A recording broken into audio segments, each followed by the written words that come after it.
Hey everybody, welcome back. Thanks to another edition of the Transformation Leaders podcast. And I'm here joined today with Sean, my co-host.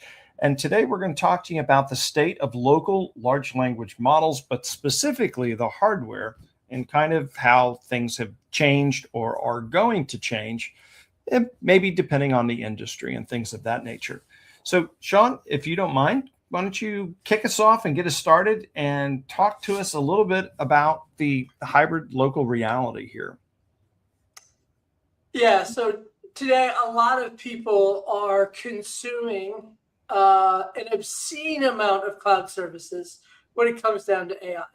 Whether your provider of choice is Google, Azure, or OpenAI, the result is the same. You're given an API, and then you're consuming, and then you track how many tokens. But there is a lot of need, if not desire, to do more things at the edge. Now, we have talked about this quite a few times. This isn't the first time we've had this conversation.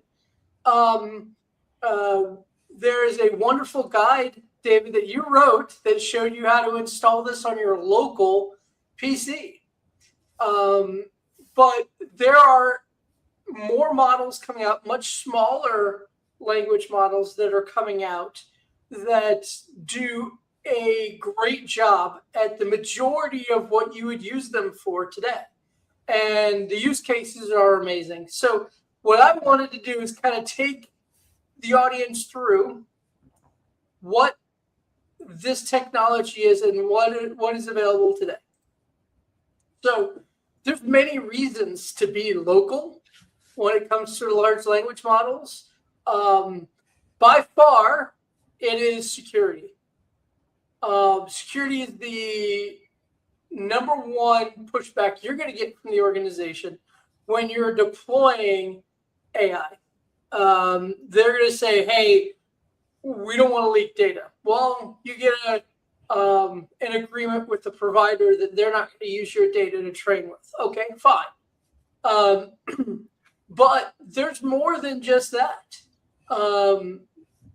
Leveraging personal identifiable information, PII, is a problem maybe you can't get around. There's lots of strategies to get around it, but let's say you can't. What you're using the AI is really hyper-personalized. So with that in place, hey, we need to, instead of removing the PII, we need to remove the large language model from the cloud. The second is, I think, where this is going to, and where I was originally thinking about when I was playing with what I'm going to show everybody, which is the edge AI. Being able to do things at the edge. This is the reason why your phone has AI capabilities. Your laptop has AI capabilities. Everybody is pushing AI to the edge. Why? So that hopefully you can use the cloud in a much more robust, cost-effective way.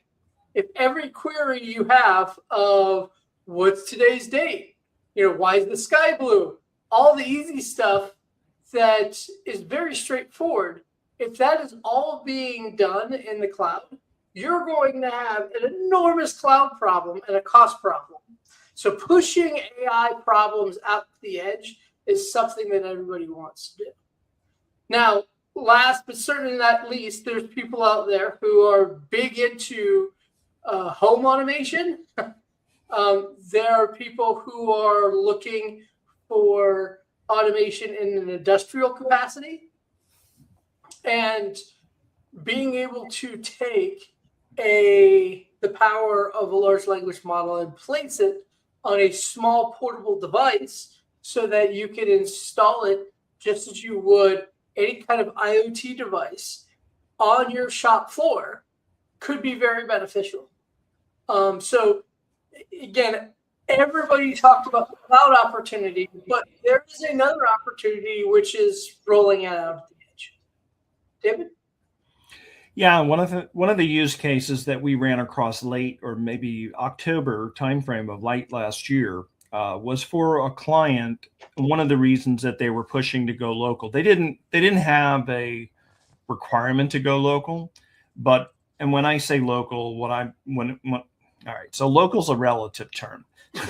So local could be in all of your stuff is on a VPC in a cloud environment, and it's in a virtual network in that cloud environment, and you may have multiple virtual networks inside of that cloud infrastructure, or you may be cloud agnostic and have stuff mixed through AWS, Azure, et cetera, et cetera. The relevancy on the local, what could be determined or defined as local, is essentially having and moving the large language model as close to all of the Legos or all of the pieces that make up the solution. So if you're running a customer service type or CX type of application where there's voice and the interactivity is voice driven and you're talking to it and it has to do voice to text and then has to analyze that text and then it has to go text to speech, which means that the robot or whatever it is going to provide audio feedback because you're in a dialogue situation. You're talking milliseconds of response time that is necessary. So in that context, local means, again, all of the Legos are together in one batch, and you're not sending stuff out across the wire, over the internet, over multiple distributed networks, but it could also be on-prem too. So just wanted to kind of call out that local is a relative term in the context of specifically what we're talking about here. And so for you listening, this could mean many different things to you, but obviously, as all things, if you guys get spun around or confused, Sean and I are here to help you. Excellent. So, this is where I started my journey with using large language models locally. And this is running it on my PC. It's pretty cost effective. But if, for example, I was wanting to do some crazy AI questions while we're trying to stream here today, that would cause a problem. Yep. So if you are like me and David and are on webcon calls with customers 4 or 5 hours a day, this may not be your best option. But I want to call out, we did, I believe, a podcast on this last year, or maybe even the year before last, as well as there was an excellent getting started guide that David has put together to show you how to do this option A. The power of most desktops that you get today should have this capability. In fact, with Apple Intelligence, that is going to be the norm. Now, I know Apple Intelligence is a joke right now, but again, I expect they to have a lot more power in what they are doing moving forward. So, option B, we did a podcast this last year where I bought a NanoPi, which was about $200, and it was basically 1/6 of the power that you'd have running on your desktop. Now, it went through and we showed what we could do. I tried to do things like a RAG model running on it. I tried creating a new model from scratch on it. Lots of different things that I tried doing with this. And one thing that came out beyond a shadow of a doubt, using a cloud resource or a GPU server is way better. And we went through and showed that the value of having such a small system on a chip that does AI, the use cases available for it were very minimalistic. Now, what I have done over the holidays is the Raspberry Pi initiative, which hopefully everybody has heard of Raspberry Pi, but they are the one laptop per child Chromebook. They're carrying the torch from that program, where if you can create a standardized chip, system on a chip, and make millions of them, you can lower the cost significantly. And they've started doing what's called an AI hat. So this is something that you put on top of a Raspberry Pi that has AI processing capabilities. Now, you can see the prices here was $260 if you want to go crazy. But I got my hat for about $85. I already had a Pi. I had a Pi 4, which worked just fine. And those are $50, $60. So, I know it says $260 here, but for me, it was only $85. And it's saying that computer vision is a great use case for this, which it is. So I go back to the conversation we had about smart automation and home assistant. A lot of people use this to do their computer vision of cameras at their house, so they can see who's coming up to the house, play on Alexa, hey, Sean has reached the front of the house. You could do some very interesting things with this technology with that. I'm more interested in, can I run a large language model on it? And the capabilities that I've seen of this is comparable to running it on your desktop. You can run a Gemma 3 model the same speed as running on your desktop, which is really all you need. So, David, what do you think? Yeah, so a lot of these technologies are pretty much the same. To the guide that you mentioned that I had provided last year, it's even gotten easier, guys. So I don't know if anybody watching the podcast has had an opportunity to download the latest version of Ollama. This is probably one of the more popular ones, including LM Studio, which, by the way, you can go to aigetsstarted.com, download the free book, walk you through the whole setup. But more importantly, is Ollama now has a GUI, a web interface that comes along for the ride. It used to just be command line only.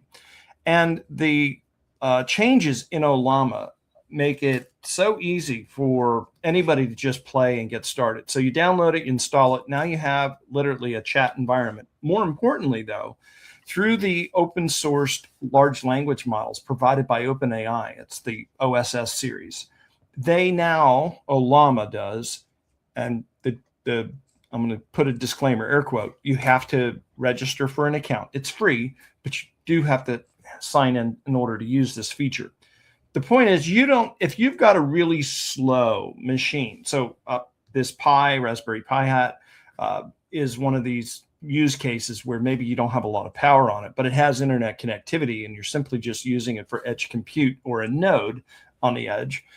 You have the ability to run Ollama and these OSS 120 billion parameter model, by the way, about 70 to 90 tokens per second.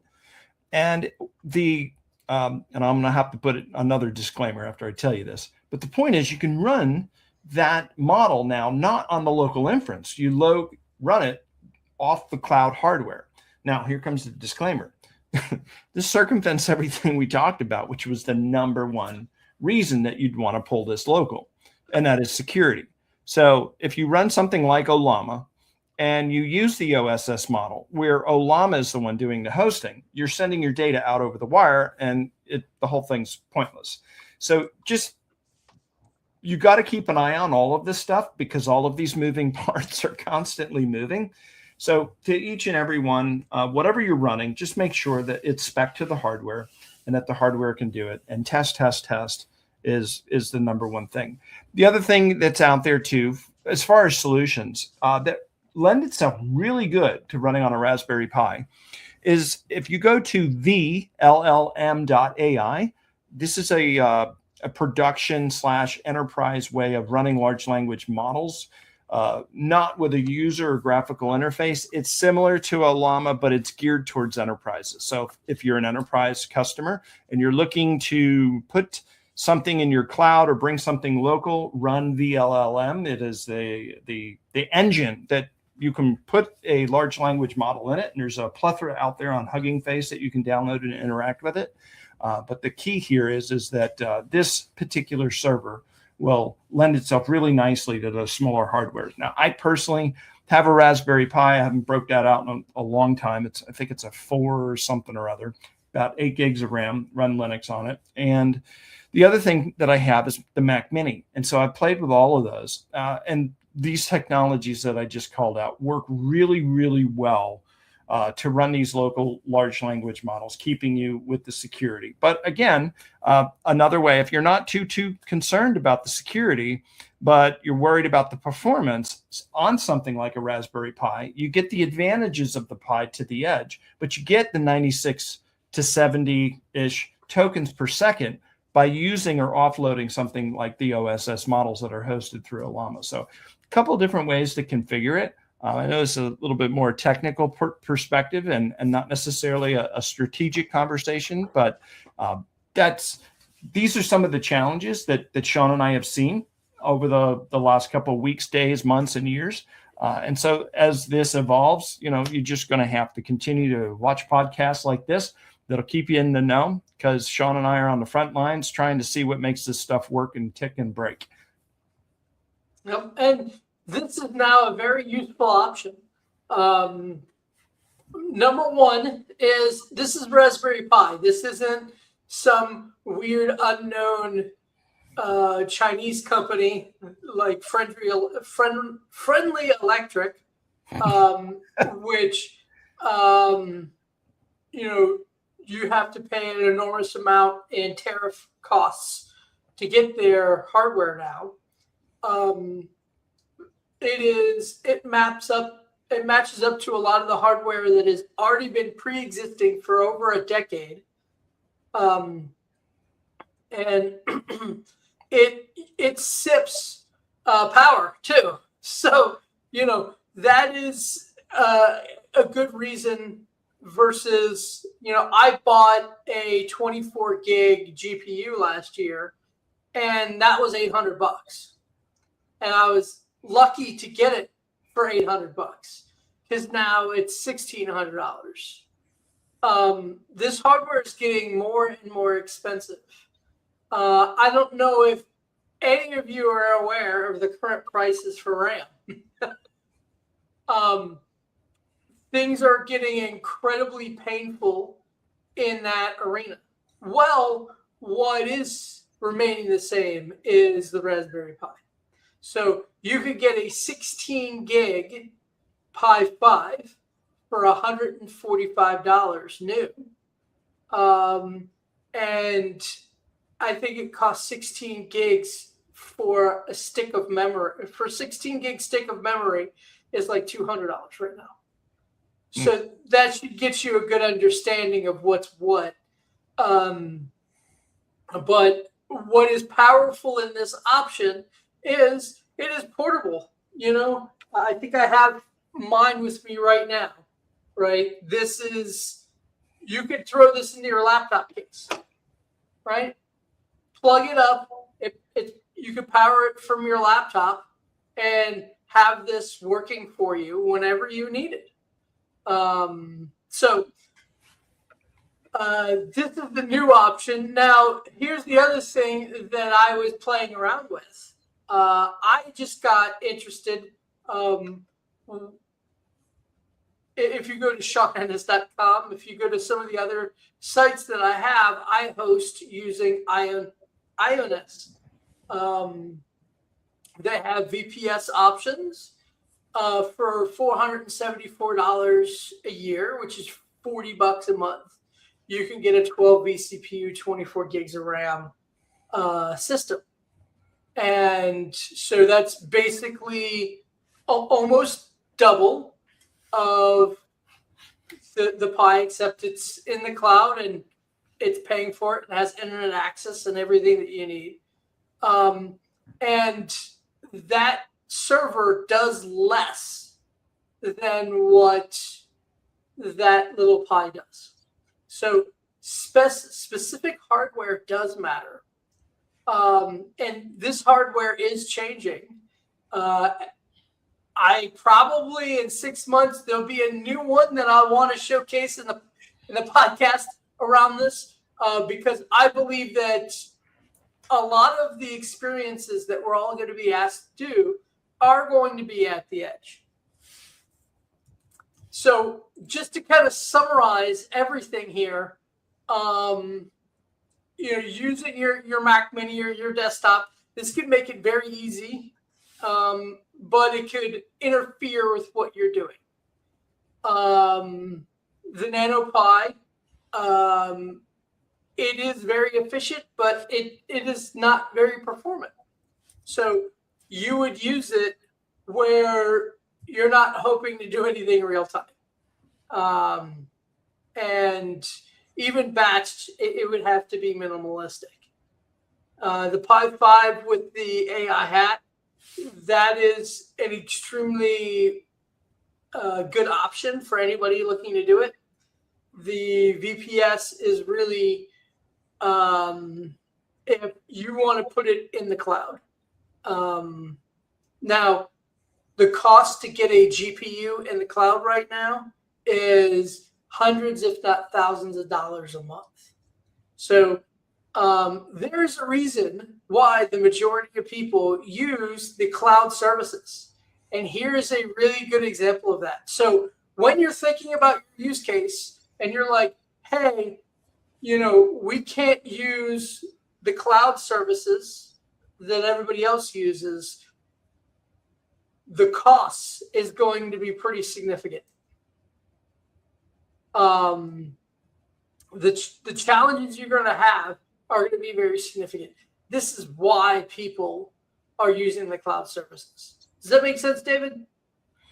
It does. One of the things that folks should be cognizant of, or at least be aware of.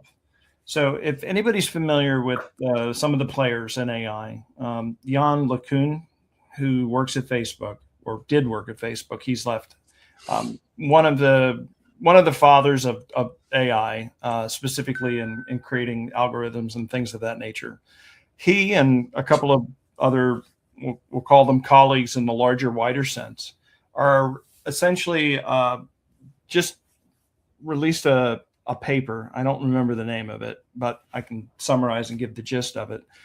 Is essentially go search on Jan LeCun, Cornell University.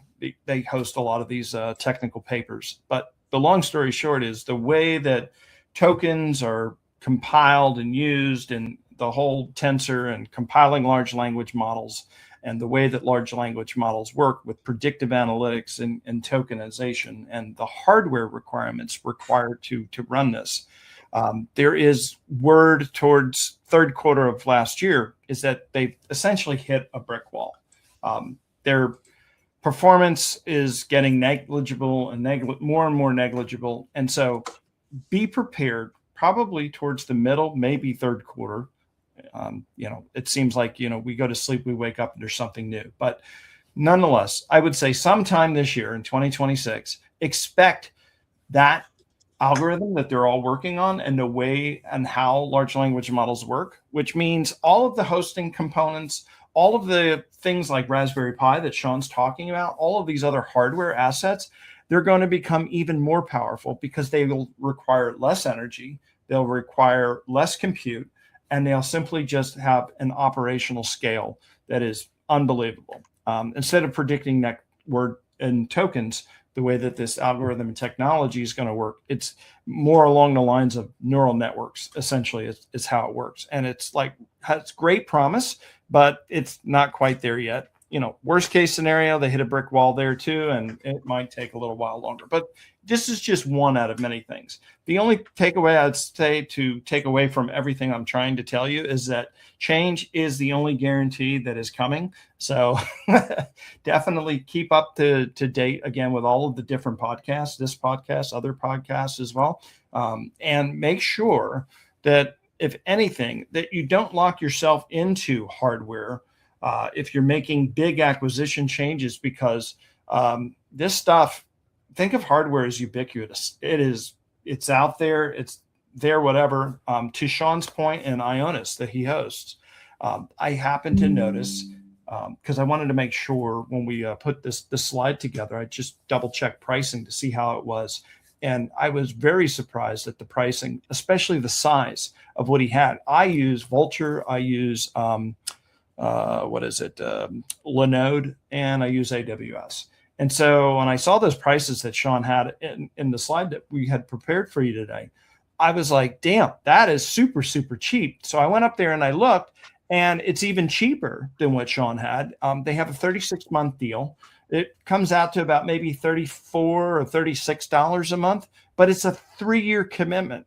And so to my point of what I was saying is, locking yourself into a 3-year commitment, if you're specifically getting into this for AI. Now, there's a lot of power, computational compute power there, but that doesn't mean that Ionis won't come up with something new to run, say, maybe these new versions of these large language models. Maybe there's something special or whatever that comes out. So if you lock yourself into something for 3 years, you're shooting yourself in the foot. So use some caution. Obviously, you still have to create budgets and need to be held accountable for your P&L. So obviously plan everything within a year, but I would not do any multi-year contracts right now if you're looking at buying hardware or even subscription services like Ionis or cloud-based services for the long term. It's just too volatile right now, and you're going to need that flexibility in order to be able to pivot. Which is a perfect transition point for the future, right? Talked about RAM being so expensive. What I am hearing is RAM prices are going to peak mid this year and then start getting cheaper the back half of the year. And we'll be back to what we expected in 2028, right? So I want to be careful in that hardware is a game that, frankly, I don't think there is a winner. They're building out these data centers extremely quickly. If you heard late last week, maybe it was the week before last, when CES happened, NVIDIA announced their new hardware. And their new hardware is supposed to be 10x on the read side of large language models, the TPU side. And Google has what's called Ironwood. It's coming out. They're not going to allow anybody else to have it, though. These cloud providers are making it, so they're making their own processors. And we'll see. One of the ones that I was looking at that was so promising from a hardware perspective was something called Grok. And Grok, as not in the AI model, it was a hardware provider. Well, they got bought up by NVIDIA. So I don't know how that's possible. The number one 80% chips is buying one of its competitors, but it did happen. And my hope, just to your point, in the next 6 months, we will have more and more come out. the Raspberry Pi hat is 26 tops. We'll see, hopefully 10x that shortly, and that more and more capability will come out as this technology matures.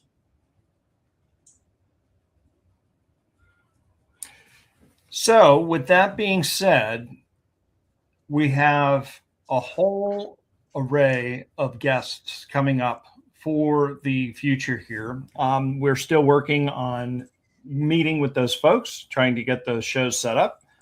We also have in an upcoming show, either the next one or maybe another one somewhere in the next 1 to 3 shows. We'll be talking about the latest and greatest changes to Claude Code. And so this has been all of the rage over the holidays and a whole bunch of new features. So I'll be giving you guys a quick watered down summary and some documentation to reference and stuff for that in future shows. You can join us on the Transformation Leaders podcast online. On your screen, there's a QR code at the top left corner. And then at the bottom of the screen, obviously, you can see it there. Every Wednesday at 12 o'clock noon, we broadcast out Eastern Standard Time. So please make sure to come and join us. And if you hit us up on LinkedIn, you can hit Sean up or myself. If you go to Transformation Leaders Podcast, you've got links to both Sean and I's profile, as well as if you'd like to join us on the show or you just have some general questions about it or anything that we talk about here on the show, either send us an IM on LinkedIn or you can fill out the form that's there. That form goes to both Sean and I, so we get it at the same time. But that's it for today's show, everybody. Thanks a lot. We'll see you next time. Bye-bye.